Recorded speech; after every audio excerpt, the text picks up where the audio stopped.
Assalamualaikum warahmatullahi wabarakatuh.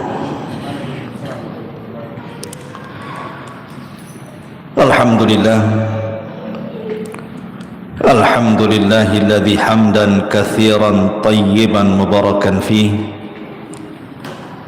kama yuhibbu rabbuna wa yarda. Asyhadu an la ilaha illallah wahdahu rabbi la syarika lah wa asyhadu anna Muhammadan abduhu wa rasuluhu alladzi la nabiyya ba'dah. Rabbi israh li sadri wa yassir li amri wahlul 'uqdatam min lisani yafqahu qawli, amma ba'd. Ma'asyiral muslimin wal muslimat yang dimuliakan Allah Subhanahu wa taala. Biasa malam Ahad kita mengkaji Siratul Mustafa, sejarah Nabi sallallahu alaihi wasallam. Tapi malam ini kita akan membahas satu hadis Nabi, di mana hadis ini dikeluarkan oleh Imam At-Tirmidzi dan dinyatakan hadisun hasanun sahih. Hadis ini dinyatakan hasan sahih dari sahabat Abi Hurairah radhiyallahu anhu. Qala Rasulullah sallallahu alaihi wasallam, ma yazalul bala bil mu'mini wal mu'minati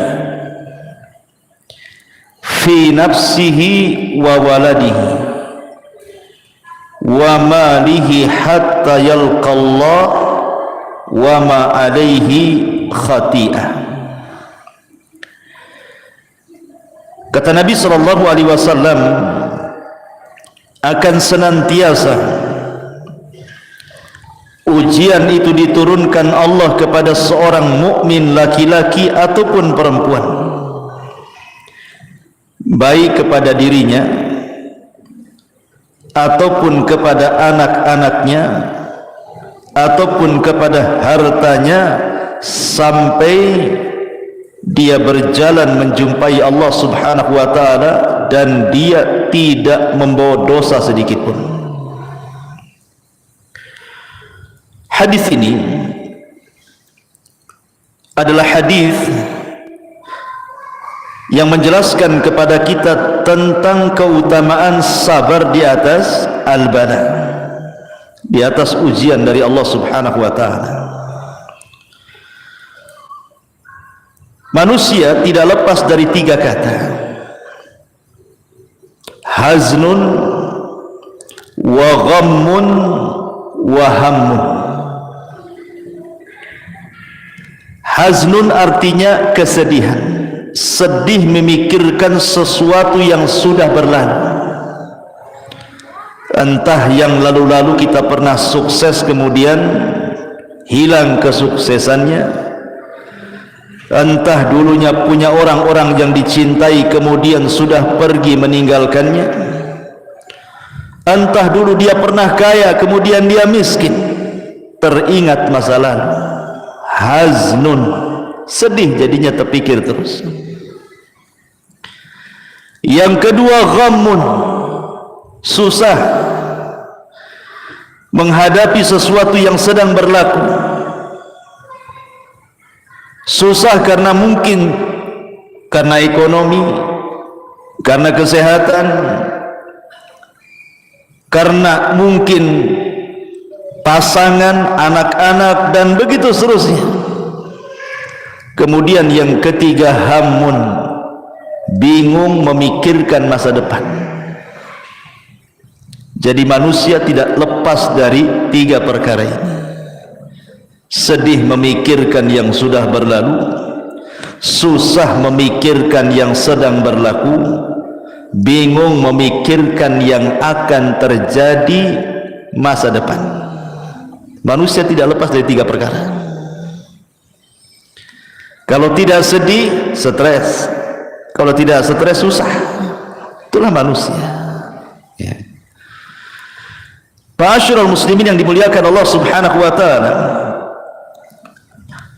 Nabi Ya'qub alaihi salatu wassalam, ketika datang 10 anaknya merayu dirinya untuk membawa Nabi Yusuf bermain ke tempat yang jauh, Ya'qub tidak memberi izin waktu itu. Tetapi dengan berbagai macam alasan, akhirnya 10 anak Ya'qub ini berhasil merayu ayahnya sehingga membawa Nabi Yusuf. Yusuf ketika itu masih kecil, belum balik, masih 10 tahun usianya. Kemudian diajak main jauh. Rupanya setelah pulang tak dibawa pula anak itu dan dihabarkan mati diterkam serigala. Kemudian ditunjukkan bajunya yang berlumuran darah, padahal darah kambing. Yusufnya dimasukkan ke dalam sumur. Maka Allah Subhanahu wa taala menjelaskan dalam Al-Quran kesedihan Ya'qub alaihi salatu wassalam. Sedih luar biasa, sampai Allah katakan bahwa air mata yang keluar daripada kedua mata Nabi Ya'qub itu sudah tidak bening lagi, tetapi yang keluar itu air mata berwarna putih. Sampai-sampai Allah katakan seperti itu, ya, tabyaddu aynahu wa huwa kadhib. Jadi tetesan air matanya itu sudah warna putih, sudah las, itu tidak ada lagi air mata yang keluar, saking sedihnya. Sebab itulah kemudian Ya'qub mengalami kebutaan, karena bertahun-tahun memikirkan Nabi Yusuf, menangis. Tapi walaupun demikian Ya'qub sabar dan mengatakan kepada Allah Subhanahu wa taala, innama ashku bathi wa huzni ilallah. Kata Ya'qub, sesungguhnya saya hanya bisa mengadukan keperitanku dan kesedihanku kepada Allah Subhanahu wa taala. Karena kesabaran dan doa Nabi Ya'qub bertahun-tahun, akhirnya Allah pertemukan juga Ya'qub dengan putranya Yusuf. Bahkan dalam kisah Israiliyat, kesedihan Ya'qub ini sampai Allah utus malaikat Jibril dan mengatakan, ya Ya'qub, kalau seandainya putramu Yusuf itu mati, pasti Allah akan hidupkan kembali, untuk menghibur Nabi Ya'qub. Terkadang kesedihan itu melanda kepada seorang nabi, tetapi yang kita contoh bukan kesedihannya, bagaimana dia menghadapi kesedihannya, sabar dan terus mengadukan kepada Allah Subhanahu wa taala. Karena begini, ma'asyiral muslimin, kalau kita lihat di masyarakat, ada orang-orang yang tidak tahan apabila ditimpa musibah. Contoh umpamanya sakit yang berkepanjangan, setahun tak sembuh, 2 tahun tak sembuh, 10 tahun tak sembuh. Akhirnya apa? Merasa merepotkan orang lain, dia pun berangan-angan ingin mati pula dia. Banyak orang kayak gitu. Daripada saya merepotkan orang, mati sajalah. Atau mungkin orang yang dicintainya mati, dia punya anak si mata wayang mati, dia pun ingin mati juga. Ada juga yang seperti itu tuh. Padahal ketika pamannya Nabi SAW, Abbas ibn Abdul Muttalib, detik-detik wafatnya itu sedang sakit parah. Abbas itu sedang sakit parah. Nabi berusaha untuk menghibur di sampingnya. Kemudian Abbas karena tidak tahan, dia mengucapkan sesuatu dan Rasul mendengarnya. Apa ucapan Abbas itu? Sesungguhnya aku ingin mati lebih cepat. Maka Nabi SAW mengatakan kepada Abbas, ya ammi, la tatamannayanna ahadakumul maut. Tidak boleh salah seorang di antara kalian berangan-angan untuk mati. Rasul mengatakan kepada Abbas, tidak boleh orang itu berangan-angan ingin mati, tidak boleh. bidhurrin asabahu, dengan madarat apapun yang menimpanya. Tidak boleh, dilarang, haram. Seorang pengen mati itu. Apa alasannya? Kata Nabi, imma muhsinan fala'allahu yazdad, wa imma musian fala'allahu yasta'tib. Rasul menasihati pamannya Abbas, kenapa engkau tidak boleh berangan-angan ingin mati wahai ammi pamanku? Boleh jadi kalau Allah berikan umur yang panjang, tiba-tiba engkau berbuat baik, kau bisa menambah pahala. Atau mungkin engkau meninggalkan dosa, kemudian Allah beri panjang usia, itulah kesempatan tobat. Inilah kenapa kita dilarang, tidak boleh menginginkan kematian, karena dua perkara. Yang pertama, boleh jadi kalau seandainya kita tidak jadi mati, kita bisa menambah amal soleh, sehingga menambah pahala, sehingga lebih banyak lagi bekal yang akan kita bawa kepada Allah. Atau boleh jadi mungkin kita banyak dosa sebelum kita meninggal, kemudian Allah tidak jadikan kita meninggal, adalah kesempatan untuk tobat. Makanya Rasulullah mengatakan, jangan berangan-angan salah seorang di antara kalian pengen mati. Tapi Nabi SAW mengatakan, wa in kana walabud, kalau memang harus, karena sudah tidak tahan penyakitnya, sudah bertahun-tahun, sudah merepotkan keluarganya. Karena sering saya katakan, ikhwan, orang sakit itu terkadang tambah sakit bukan karena penyakit. Karena apa? Karena sudah tidak ada lagi yang mengunjunginya. Contoh nih, saya sakit. Berapa kali antum mengunjungi saya sakit? Waktu kemarin saya sakit, berapa kali antum mengunjungi anak sakit? Berapalah antum kuatnya mengunjungi itu, walaupun ustaznya yang sakit itu. Nggak mungkin pula tiap hari antum datang ke rumah. Paling sekali bawa pisang, bawa ini, bawa itu, rame-rame rombongan, habis itu les, hilang. Entah berapa bulan lagi mungkin datang. Ya, oke lah, itu orang lain, keluarga,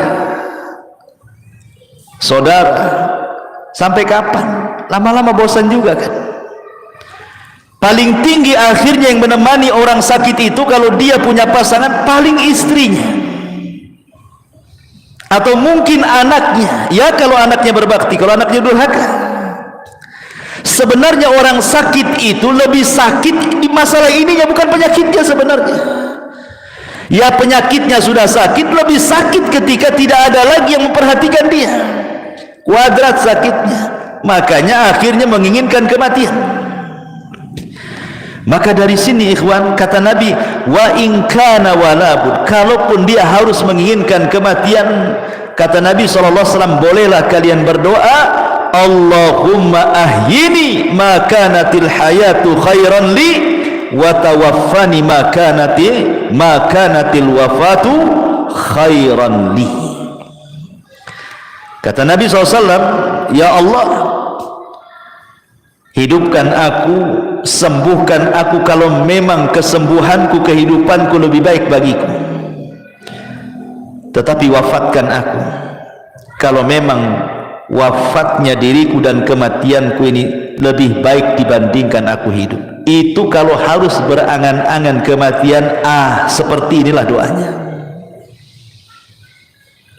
Kalau ada orang yang mengatakan, kan Nabi Yusuf mengatakan dalam Al-Quran bahwa dia juga berangan-angan dengan kematian, di mana Nabi Yusuf mengatakan apa? Tawaffani musliman wa alhiqni bis-salihin.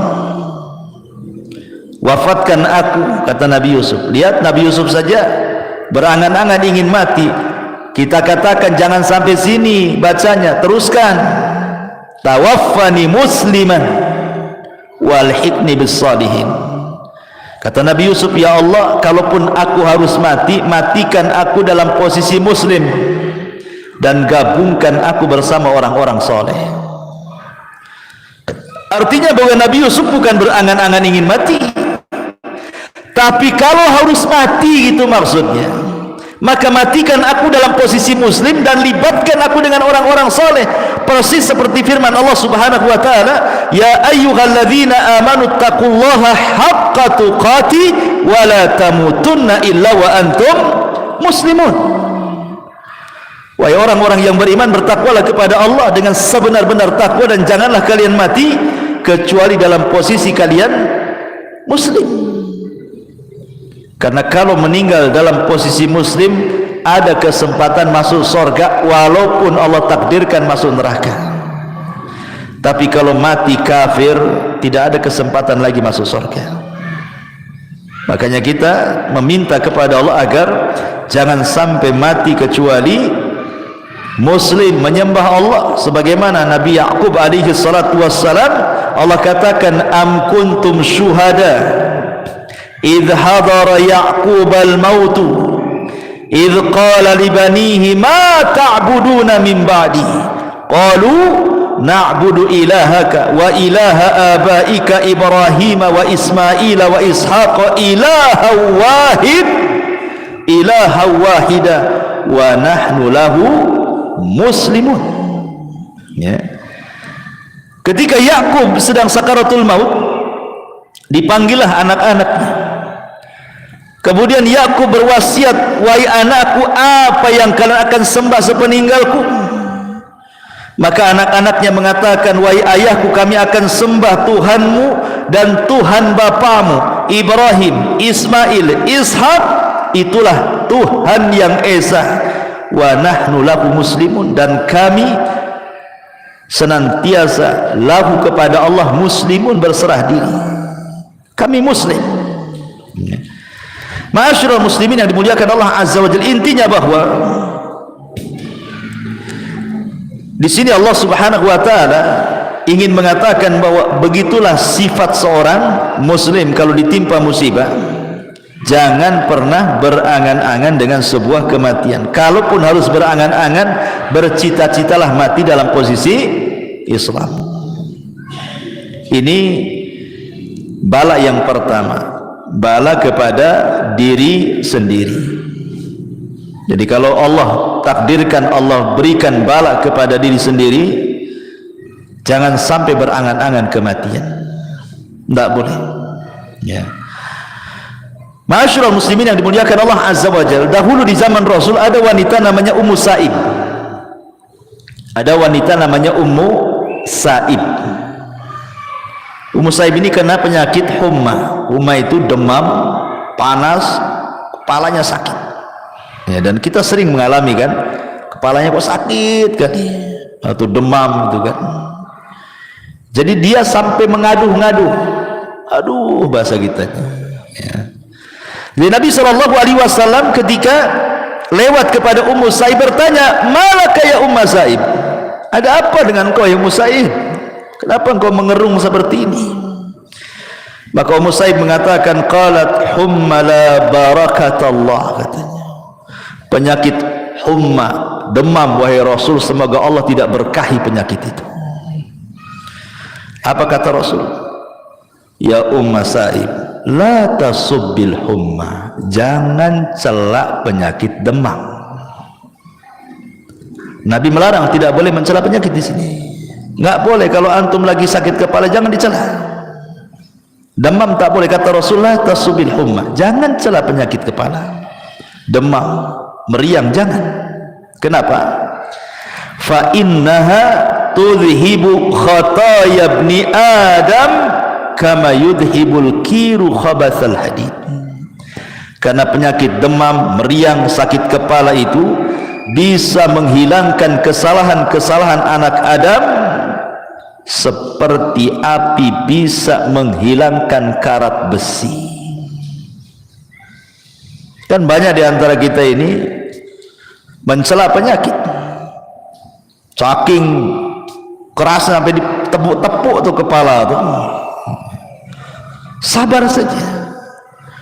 Makanya kata Nabi SAW, isbir wahtasib, Kalau Allah Subhanahu wa taala memberikan bala kepada kita ujian, pertama sabar, yang kedua mintalah pahala dengan penyakit itu kepada Allah. Karena hanya dengan dua kata ini, inilah yang bisa mengangkat derajat dan menghilangkan dosa. Coba bayangkan ikhwan, kalau kita sholat malam tahajud, belum tentu antum bisa bangun. Ya kan, sepertiga malam antum bangun, malam-malam dingin-dingin, apalagi empuk dinginnya, malaslah makin kita bangun. Dan itu bisa menghilangkan dosa-dosa kita. Tetapi cukup kita sabar dengan penyakit demam, tak perlu antum bangun malam. Sabar aja dengan demam. Kalau tidak sabar ya minum bodrek lah. Hilang itu demamnya. Artinya bahwa jangan mencela penyakitnya, gitu maksudnya. Karena penyakit itu sebenarnya bisa mengangkat derajat dan menghilangkan dosa. Ini yang pertama. Tetapi ada satu kaidah sebelum saya lanjut. Kata para ulama, kullu murrin saufa yamurru liya'tiya ba'dahu bil yusri yasurru. Apa kata orang Arab? Kullu murrin saufa yamurru liya'tiya ba'dahu bil yusri alladhi yasurru. Apa maknanya? Setiap keperitan hidup pasti akan berlalu, dan akan datang setelahnya kemudahan yang membawa kebahagiaan bagi hidupnya. Tidak mungkin Allah Subhanahu wa taala ikhwan, kalau menimpakan sebuah musibah, entah penyakit, entah yang lainnya, sakit terus dari awal sampai akhir, tidak, pasti ada sembuhnya juga. Atau Allah berikan kefakiran, fakir terus, pasti Allah akan berikan juga kecukupan hidupnya. Karena Allah yang mengatakan wa tilkal ayyam nudawiluha bainan nas, namanya hari-hari kan diputarkan ikhwan. Makanya sering saya katakan, saya, anda, siapapun, pasti dalam hidup kita mengalami kesulitan yang rasanya kita tidak bisa keluar dari kesulitan itu. Kiamatlah sudah. Tapi seiringnya waktu, sudah lupalah keperitan yang pernah antum rasakan dulu itu. Sekarang antum bisa tersenyum, tertawa, bahkan tak ingat pun keperitan yang sudah antum lalui dulu. Siapa yang menghilangkan kalau bukan karena Allah? Karena setiap kesulitan itu Allah datangkan dua kemudahan. Inna ma'al usri yusran. Inna ma'al usri yusran. Ketika Allah menyebutkan kalimat al-usri menggunakan alif lam. Ketika Allah menyebutkan yusran, Allah nakirahkan. Maknanya apa? Al-usri ketika dibuat alif lam berarti usri yang pertama adalah usri yang kedua. Tetapi ketika Allah mengatakan yusran menggunakan nakirah, menggunakan tanwin tanpa alif lam, nakirah itu tufidul umum, berarti kemudahan yang pertama bukan kemudahan yang kedua. Kesulitan yang pertama adalah kesulitan yang kedua. Maknanya setiap kesulitan Allah datangkan dua kemudahan, tiga kemudahan, empat kemudahan, dan begitu seterusnya. Karena Allah tidak mungkin membebankan sesuatu kecuali yang bisa dipikul oleh hambanya. Tidak mungkin, Allah tidak pernah zalim. Menimpakan musibah itu berlebihan di luar batas manusia, itu mustahil ikhwan. Kita saja yang merasa bahwa Allah sudah melebihkan musibahnya karena dia tidak mau menghadapinya. Sebenarnya tidak ada persoalan kalau dihadapi itu mudah sebenarnya. Terkadang ada orang yang terkalahkan sebelum perang, sehingga merasa bos, rasanya benang ini kusut semua, rasanya air ini keruh semua. Tidak ada air keruh kecuali bisa dijernihkan. Tidak ada benang kusut kecuali bisa diluruskan. Karena Allah yang membuat masalah, Allah yang mengangkatnya. Minta kepada Allah, ya. Kemudian yang kedua, kata Nabi SAW, wa waladihi. Terkadang Allah memberikan musibah itu, ujian itu dari anak. Ya.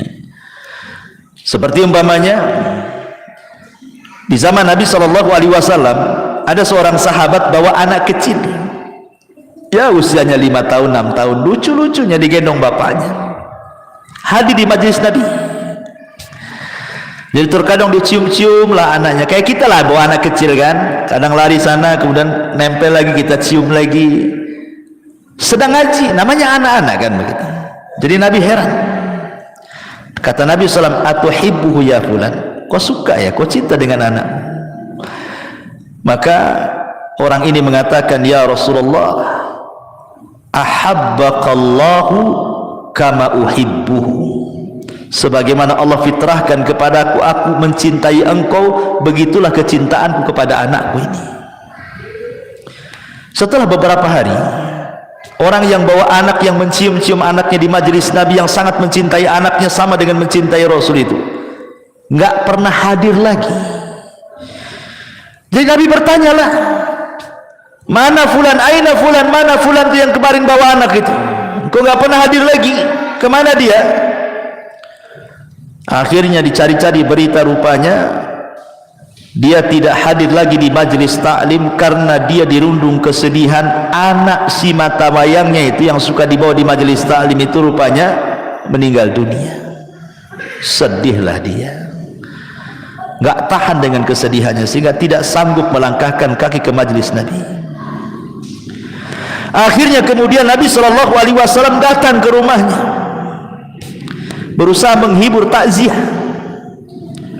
Kemudian kata Nabi SAW, ya fulan, bagaimana kalau Allah berikan dua pilihan kepadamu? Allah hidupkan anakmu wa tumatti' bihi, dan engkau bersenang-senang dengan anakmu di dunia, atau kata Nabi SAW, atau anta'tiya baban min abwabil jannah illa wajadtahu yantadiruka, atau yang kedua, engkau dapati anakmu yang sudah meninggal, tiba-tiba dia berdiri di pintu sorga dan dia sedang menunggumu. Milih mana? Milih Allah hidupkan kembali anakmu, engkau bersenang-senang sebatas di dunia dan di akhirat kau tidak dapat apa-apa, ataukah anakmu kau ikhlaskan dia meninggal, kau sabar, mintalah pahala, tapi nanti dia akan berdiri di pintu sorga, akan menunggu dirimu dan akan menarik kamu ke dalam sorga. Milih mana? Kata Rasulullah. Akhirnya anak muda ini mengatakan, ya tentu memilih anakku berada di pintu sorga. Hilang kesedihannya. Makanya suatu ketika Allah Subhanahu wa ta'ala dalam hadis qudsi bertanya kepada para malaikat pencabut nyawa. Allah Subhanahu wa ta'ala mengatakan kepada para malaikat itu, aqabadtum walada abdi, hei malaikat-malaikatku, apakah engkau sudah mencabut nyawa anak dari hambaku? Kata malaikat pencabut nyawa, na'am ya Rasul, tentu wahai na'am ya Rabb, tentu ya Rabb. Maka Allah mengatakan, aqabadtum thamrata fuadi, apakah yang kau cabut itu anak si mata wayang dia yang dia sangat mencintainya? Maka malaikat ini mengatakan, na'am ya Rabb, iya wahai Rabb. Kemudian Allah mengatakan, famadza qala abdi, setelah anaknya meninggal hambaku mengatakan apa?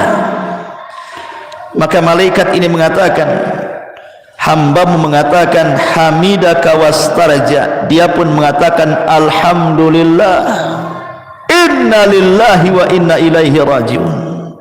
Maka Allah mengatakan, kalau begitu idzan ubnu li abdi baitan fil jannah wa sammuhu baital hamdi.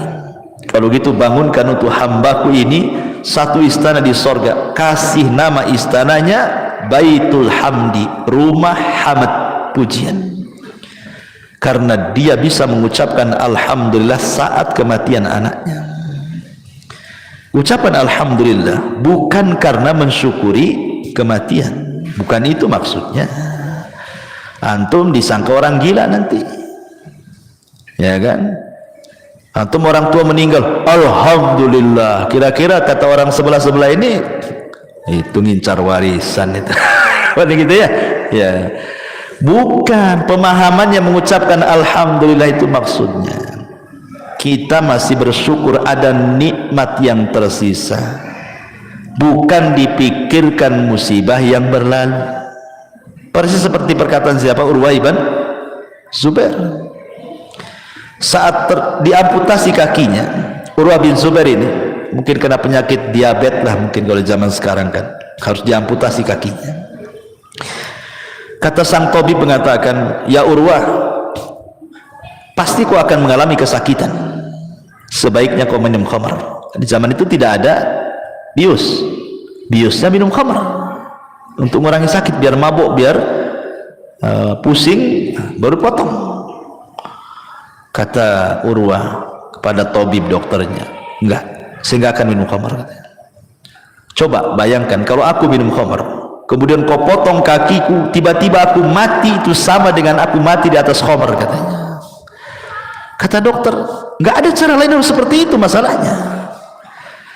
Kata Urwah, gini saja, berikan kesempatan aku berwudu, kemudian aku sholat 2 rakaat. Saat aku sholat itulah potong kakiku, katanya. Nanti sakit, tidak apa-apa. Seandainya aku mati saat kau potong kakiku saat sholat, berarti aku mati di saat aku sholat. Daripada aku mati di saat aku mabuk, milih mana? Akhirnya sholat dia. Pas sholat dipotong kakinya, betul. Namanya dipotong kaki, ya sakit lah. Nggak ada obat bius lagi. Ya. Akhirnya dia mengalami sakit pingsan. Karena sakit yang luar biasa, pingsan dia. Urwah bin Zubair ini. Kemudian sang dokter pun berusaha kemudian menyadarkan Urwah bin Zubair. Subhanallah, Allah masih selamatkan dia. Siuman. Saat siuman itu datang pula kabar yang kedua, anaknya meninggal. Barusan dipotong kakinya, setelah itu anaknya pula meninggal. Makanya sering saya katakan, ikhwan, terkadang Allah memberikan musibah itu ada yang sifatnya beruntun tuh. Satu belum selesai datang yang lainnya, satu belum selesai datang pula yang lain lagi. Makanya penting kesabaran. Tapi Urwah mengatakan, alhamdulillah summa alhamdulillah, katanya. Aku mengucapkan alhamdulillah karena telah terpotong kakiku, dan aku mengucap alhamdulillah karena kematian anakku, katanya. Tabib heran, kenapa dia mengatakan alhamdulillah? Kemudian dikatakan, kenapa engkau mengucap alhamdulillah wahai Urwah? Kata Urwah, kau tidak lihat badanku, katanya. Aku punya tangan 2, punya kaki 2. Kalau baru dipotong 1 masih ada 3, katanya. Alhamdulillah masih ada 3, katanya. Kan itu. Anakku berapa? 6. Kalau tinggal 1 masih ada 5. Alhamdulillah masih ada 5. Jadi dia bersyukur bukan karena kematian, tetapi karena nikmat yang tersisa, gitu maksudnya. Dia masih mengucapkan alhamdulillah.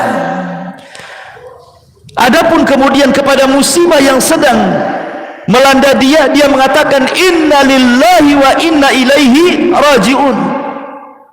Jadi inna lillahi untuk musibahnya, alhamdulillah untuk nikmat yang tersisanya. Dan itulah tingkatan redha paling tinggi. Kalau antum bisa mengucapkan alhamdulillah, inna lillahi wa inna ilaihi raji'un, ini redha paling tinggi. Karena manusia menghadapi musibah itu kan ada 4 macam. Sering saya ulang-ulang. Pertama, ada orang yang tasakhut. Tasakhut itu apa? Tidak redha dengan hatinya, asik moring-moring, marah-marah saja dengan musibahnya. Asik saya terus, ya Allah, kenapa saya terus ditimpa penyakit? Kenapa orang sehat-sehat saja? Kenapa anakku terus yang sakit? Kenapa anak orang sehat? Kenapa usahaku masih gulung tikar? Kenapa usaha orang masih makin maju saja? Allah disalah-salahkan dia. Ini namanya tasakhut. Ya, ini seburuk-buruk manusia, tidak bersyukur. Yang kedua, pura-pura sabar, diam saja. Tapi kalau diajak ngobrol keluar semua isinya. Ya, kalau disenggol sedikit keluar semua isinya. Kemudian lah itu, tapi masih mendingan lah yang kedua ini dibandingkan yang pertama kan, karena dia tidak tasahud, mulutnya dia diam saja, cuman hatinya berontak, tidak rela, mulutnya bisa sabar diam. Ya. Kemudian yang ketiga betul-betul sabar dan rela, hatinya ikhlas, lisannya pun tidak menyalahkan siapapun.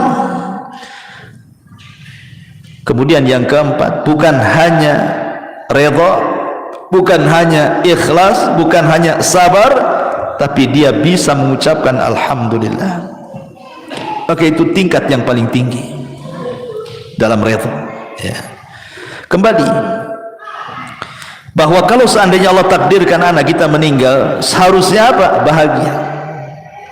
Karena anak kecil itu kalau meninggal, dia akan jadi syafaat bagi orang tuanya. Makanya dalam sebuah hadis, anak-anak yang meninggal itu, yang belum balik, maka dia akan menunggu di pintu surga.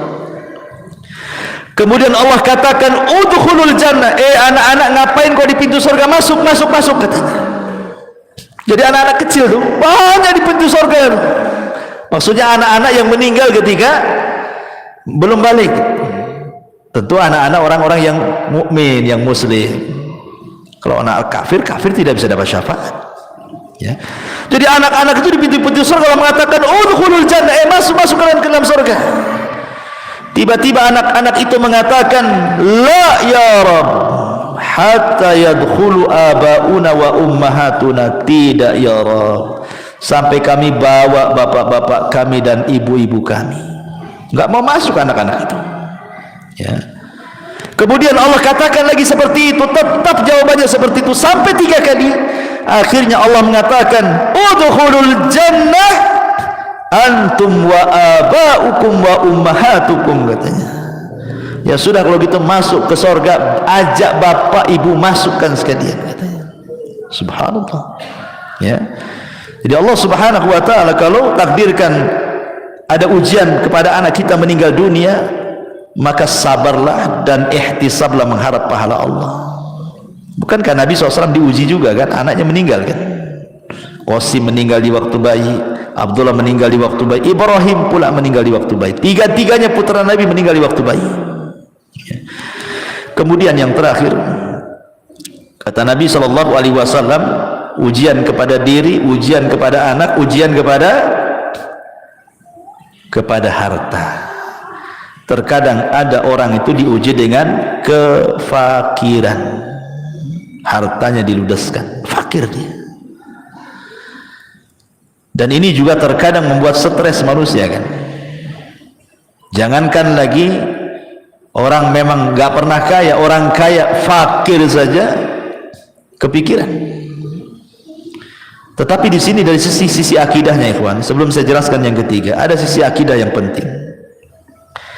Ada di antara manusia ketika diberikan ujian yang berat oleh Allah Azza wa Jalla tidak sabar, akhirnya kemudian apa? Mengadu nasib. Kemana? Ke dukun. Ada orang tidak tahan sakit karena sudah lama sakit.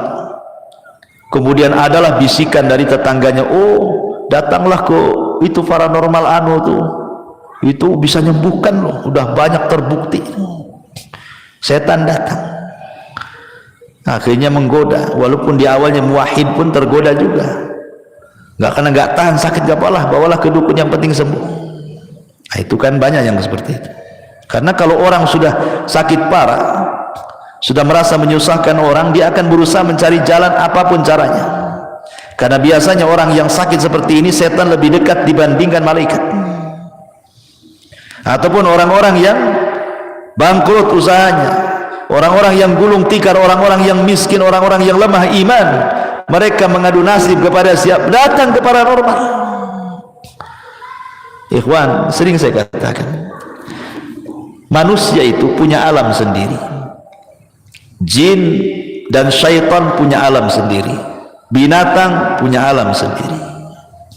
Kita tahu bahwa dukun itu kerjasama dengan alam jin. alam syaitan.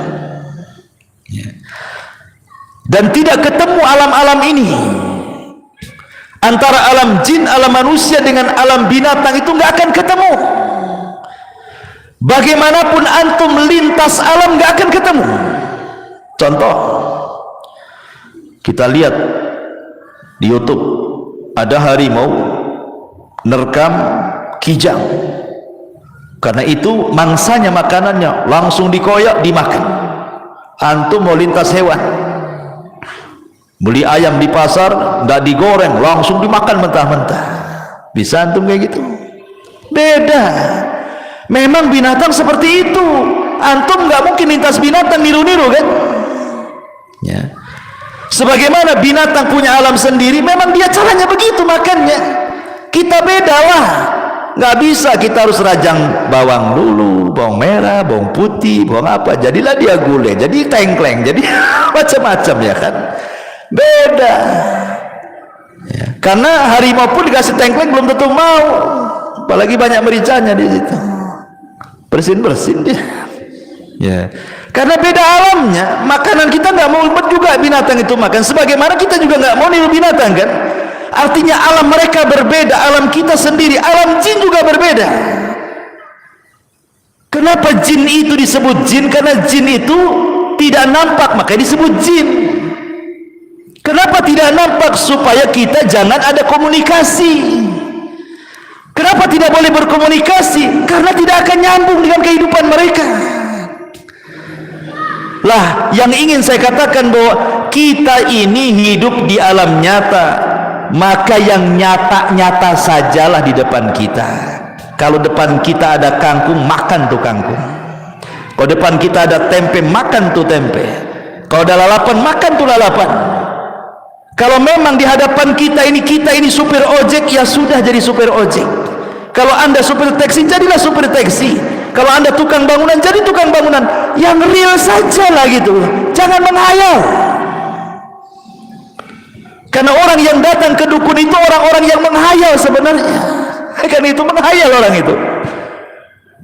Dia ingin jadi manajer instan bahasanya tuh. Tolong Pak Dukun, mantra-mantra si bos itu supaya saya bisa jadi manajer. Mereka dukun itu beda dengan dokter hewan. Kalau dokter gini, gimana dok bisa? Oh kayaknya saya tidak bisa. Kayaknya antum harus dirujuk ke dokter ini. Datanglah ke dokter ini, ke dokter ini. Oh nampaknya penyakitmu parah, saya tidak bisa nih. Rujuk ke dokter sana. Itu dokter. Kalau dukun tak ada. Kata dukun ini, oh saya tak bisa, saya rujuk kok ke dukun sana. Nggak ada. Dukun itu semua mengatakan bisa. Nggak ada dukun tak bilang tak bisa. Dukun mana yang tak bilang tak bisa itu? Semua dukun bisa. Semua dukun pasti bilang bisa. Nggak akan bilang nggak bisa. Karena dukun itu penipu, makanya dia jawabannya pasti bisa, nggak akan bilang nggak bisa. Kalau dokter itu nggak ada yang menipu, memang sesuai dengan bilang dia, namanya nggak tahu ya nggak tahu, nggak mungkin dia malpraktek. Tapi dukun itu dari awal sampai akhir memang malpraktek mereka itu, nggak ada prakteknya, semuanya malpraktek. Makanya jawabannya bisa, nggak ada rujukan tuh. Kenapa? Karena dukun satu dengan yang lainnya saingan. Nggak mungkin kalau dia rujukan, maknanya melemahkan bahwa dia dukun tidak sakti. Nggak ada lagi orang datang ke dia jadinya kan. Itu sama dengan merendahkan dia. Makanya nggak ada ceritanya dukun ngasih rujukan tuh nggak ada. Makanya saya katakan kita hidup di alam nyata yang real sajalah. Kalau anda ingin jadi manajer, bekerja sungguh-sungguh, kuliah lagi, ambil pendidikan, jujur, tekuni. Kalau Allah takdirkan jadi.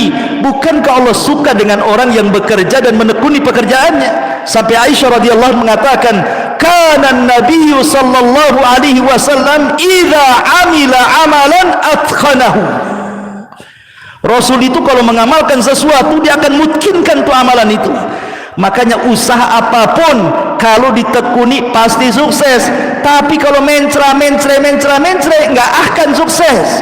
Bosan di sini pindah ke sini, bosan di sini pindah ke sini. Sampai kapan?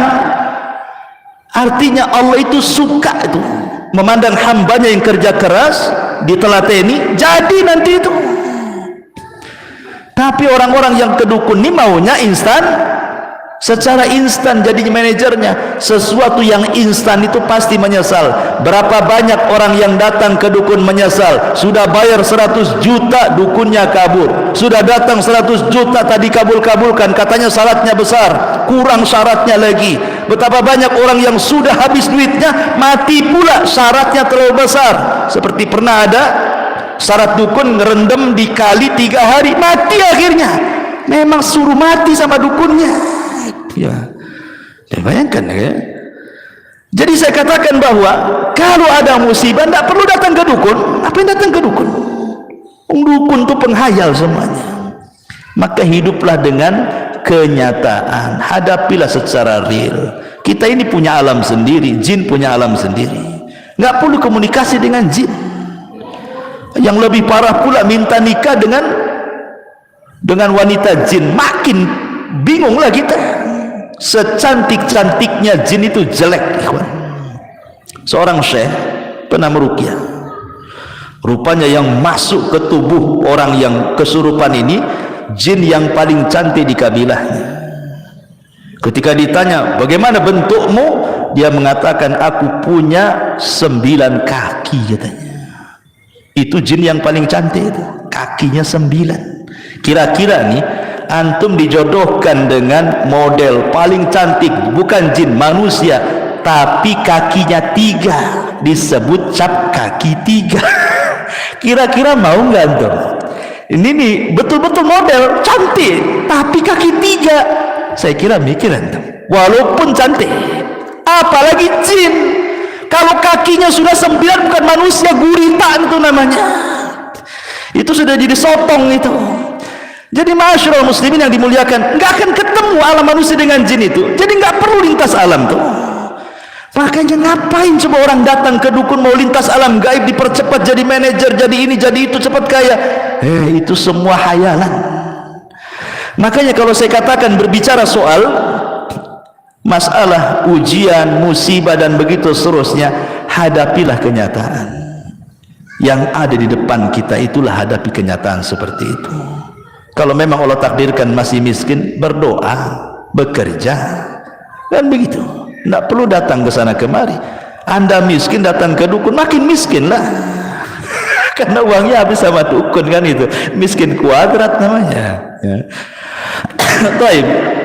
Jadi ujian yang ketiga adalah ujian kepada harta. Ujian harta ini 2, bisa kaya, bisa miskin, dua-duanya ujian. Justru kaya itu ujian lebih berat lagi, karena soalannya 2, dari mana kau dapat, kemana kau belanjakan. Kalau orang miskin mau ditanya dari mana kau dapat, kemana kau belanjakan, aku tak dapat, macam mana mau belanja, katanya kan, nggak bisa dia. Kalau orang kaya sibuk dua-duanya tuh, dari mana, oh iya hasil ini hasil itu, kemana kan kau tuh, 2 soalan. Makanya kalau kita bicara tentang harta, ada orang itu satu, cara carinya halal, cara membelanjakannya halal, berkahlah hartanya, karena bisa menjawab 2 soalan. Yang kedua, cara kerjanya halal, dibelanjakannya haram. Capek dia kerja 1 bulan, dia banting tulang keras, terus bekerja, keringat bercucuran, sudah gajian 1 bulan untuk berzina, untuk hura-hura, poya-poya dan begitu seterusnya. Maka dia tidak selamat dari pertanyaan yang kedua, tapi selamat dari pertanyaan yang pertama. Dari mana harta? Selamatlah antum. Kemanakan harta? Tak selamat antum. Ya. Yang ketiga, caranya haram. Caranya haram, rampok, ya, mendustai orang, mengambil hak orang, tapi disumbangkan ke masjid, ke anak yatim. Berarti di sini yang membelanjakannya benar, ya kan? Caranya yang salah. Gimana ceritanya kalau yang seperti ini? Tetap dua-duanya ditanya. Dari mana dan kemana? Dua-duanya kena dia. Kenapa? Karena niat baik menyumbang itu tidak cukup. kalau cara dari awal itu salah. Kenapa? Innallaha thayyibun la yaqbalu illa thayyiban. Allah itu baik, tidak menerima kecuali yang baik. Tapi yang paling parah yang keempat, caranya sudah salah, dibelanjakan pula untuk yang salah. Dapat uang dari togel untuk masang togel ke togel namanya, ya kan? Itu kuadrat, ya kan? Atau dapat uang dari judi untuk berzina, untuk minum khamar, untuk ini. Udah nggak berkah tuh hidupnya, ya. Intinya ikhwatul fillah muliakan Allah azza wajalla. Sebelum saya tutup, sudah malam juga, ada firman Allah azza wajalla surah Zuhruf ayat 32. Allah mengatakan, ahum yaqsimuna rahmata rabbik nahnu qasamna bainahum ma'isyatahum fil hayatid dunya wa rafa'na ba'dahum fawqa ba'din darajat liyattakhidha ba'duhum ba'dan sukhriyah wa rahmatu rabbika khairun mimma yajma'un. Apakah mereka yang membagi-bagi rahmat Tuhanmu? Kamilah yang menentukan penghidupan mereka dalam kehidupan dunia, dan kami telah meninggikan sebagian mereka atas sebagian yang lain. Maksudnya ada kaya dan miskin. Untuk apa? Supaya sebagian mereka memanfaatkan sebagian yang lainnya. Kalau semua kaya, siapa yang mau bekerja? Orang kaya tak mau bekerja. Kalau semua miskin, tak ada yang mau bekerja juga. Mau gajinya pakai apa?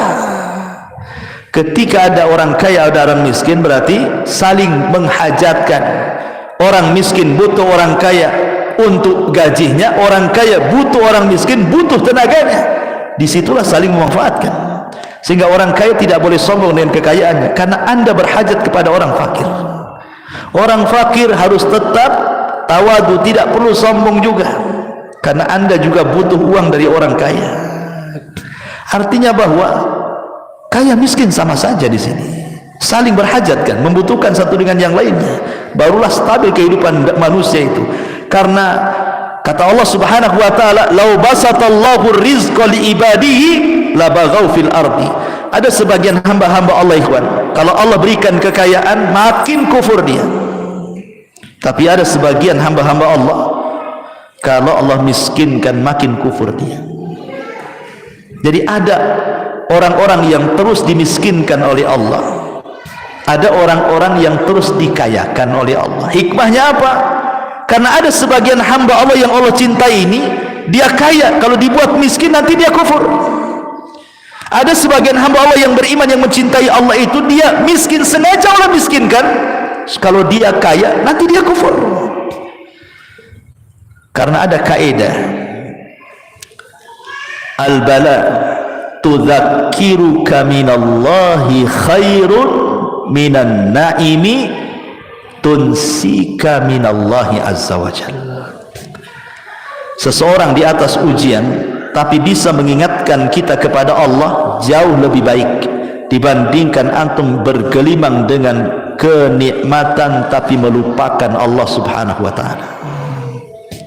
Catat ini, antum diberikan ujian oleh Allah, tapi dengan ujian itu mengingatkan antum kepada Allah, itu lebih baik dibandingkan antum di atas kenikmatan tetapi melupakan Allah subhanahu wa ta'ala. Jangan-jangan itu istidraj saja. Allah sengaja membiarkan sampai ketika antum lalai, Allah wafatkan antum tiba-tiba dan antum belum bertobat kepada Allah subhanahu wa ta'ala. Su'ul khatimah. Baik, saya kira ini saja. Subhanallah bihamdika asyhadu an la ilaha illa anta astaghfiruka wa atubu ilaik.